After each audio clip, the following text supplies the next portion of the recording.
Alors la Provence, tout de suite, on a des images en tête, les champs de lavande, le soleil qui tape, les petits villages de cartes postales.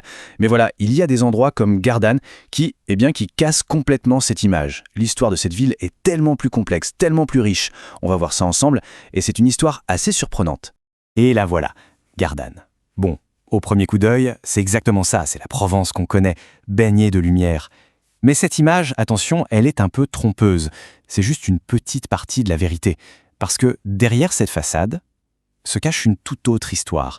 Une histoire de travail, de sueur, de transformation profonde. Et c'est intéressant parce que même son nom d'origine nous emmène sur cette piste.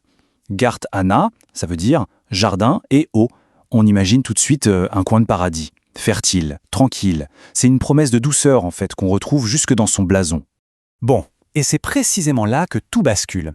Parce que ce fameux jardin, il n'a pas fait pousser que des plantes. Non, sous la surface, il y avait un cœur industriel, un cœur de charbon qui battait très fort. Et en même temps, ce même lieu a inspiré une véritable révolution artistique. C'est ce choc, ce contraste permanent qui fait toute l'identité de Gardanne. Un peu plus de 21 000 habitants aujourd'hui. Bon, ça semble être une ville de taille assez classique. Mais il ne faut pas se fier à ce chiffre. Chaque habitant ici vit, sans forcément le savoir, sur d'épaisses couches d'histoire. L'héritage de la ville est immense. Alors, première partie, on va plonger dans le vif du sujet, dans ce qui est peut-être le plus surprenant et le plus profond chez Gardanne, son passé de capitale minière. Il faut vraiment se représenter ça. Pendant plus de 2 siècles, le sous-sol de ce coin de Provence a été le moteur énergétique de toute la région. Le charbon de Gardanne, il a fait tourner les usines de Marseille, il a littéralement sculpté l'économie locale et bien sûr, il a forgé l'identité de milliers et milliers de familles. Cette chronologie, elle est super parlante. On voit bien la montée en puissance. Ça démarre au 19e siècle, et puis hop, ça s'accélère brutalement avec l'arrivée de l'usine d'Alumine Pochiney. Le pic, c'est juste après la guerre. Là, les gueules noires, comme on les appelait les mineurs, ils sont des milliers à travailler dans le bassin. Et puis, la fin d'une ère. 2003, le dernier puits ferme. C'est la fin d'un monde, vraiment. Évidemment, cet héritage industriel, il a un revers, un coût environnemental, et quel coût? L'usine d'Alumine a produit des millions de tonnes de ce qu'on appelle les boues rouges. C'est un résidu toxique et pendant des décennies, une énorme partie a été balancée directement dans la Méditerranée. Et le plus fou, c'est que ça s'est passé en plein cœur de ce qui est aujourd'hui le parc national des Calanques. C'est un paradoxe assez saisissant quand on y pense. Et ce dilemme, il est vraiment au centre de tout à Gardanne. Cette phrase de Ségolène Royal en 2015, elle résume parfaitement le problème. D'un côté l'écologie, de l'autre le chantage à l'emploi. C'est cette tension permanente entre protéger la nature et sauver les boulots qui a agité la ville pendant des années et des années. Ok, maintenant on fait un virage à 180 degrés. On oublie les mines, la poussière, l'industrie, et on va regarder Gardanne avec les yeux d'un des plus grands artistes de tous les temps.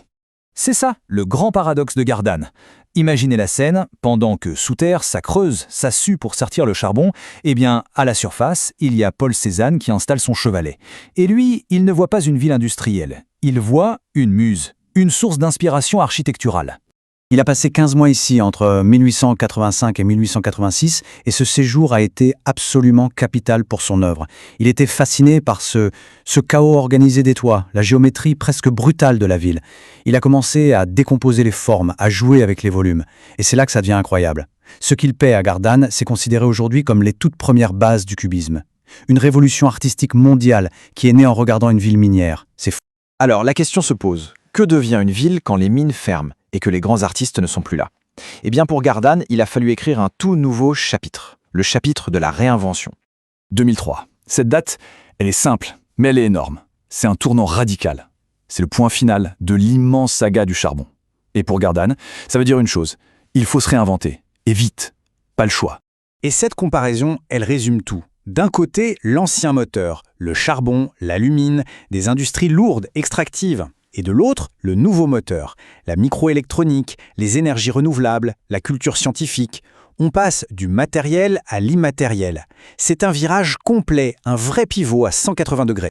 Et concrètement, comment ça s'est passé? Eh bien, c'est ça qui est intelligent. Les symboles du passé sont devenus les outils du futur. Le puits Moranda, l'ancien cœur battant de la mine, c'est aujourd'hui un pôle économique dédié aux énergies vertes. Et la ville abrite maintenant un campus de la prestigieuse École des mines, spécialisée dans les micropuces. Belle reconversion.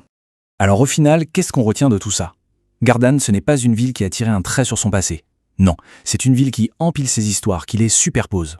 Voilà ce qu'est Gardanne aujourd'hui. C'est un mélange unique, une fusion entre la mémoire des gueules noires, le regard géométrique de Cézanne et l'ambition des ingénieurs qui travaillent sur les technologies de demain. 3 époques, 3 histoires qui cohabitent dans le même espace.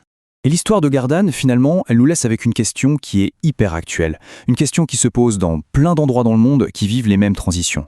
Comment est-ce qu'on fait pour honorer un passé industriel lourd, tout en se projetant dans un futur qui n'a rien à voir? Comment on fait dialoguer la mémoire du travail avec la promesse de l'innovation?